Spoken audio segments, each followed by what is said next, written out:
è l'ossù rosa? Salute! Hai domande non all'ossù rosa? E io e Sciucco ti rispondiamo. L'ossù rosa è una malattia data da piccoli vermi. Vermi belli biucciughi e questi. Ti domandi come e perché? Temo da spiegare. Ecco ciò che li barano sti famosi vermi.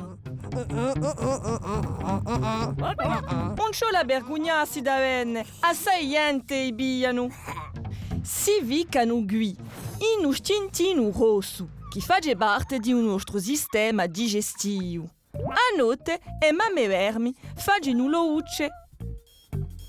Sto e ci danno bruido. Grattando, amansiamo l'oe e esponimo non ciò che non duchemo, senza sabella, che non si vedono mica vagiule.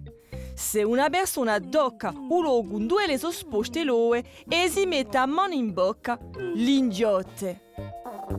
Tanto hanno in un sistema digestivo e diventano vermi. Per sbarazzarsi di vermi ci sono le medicine.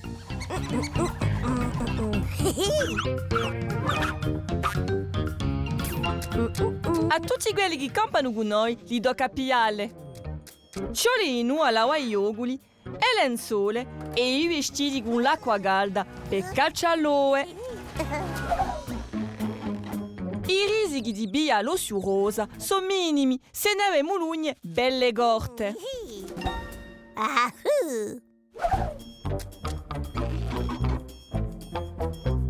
E se non ci lavemo le mani, soprattutto dopo essere stati in gabinetto.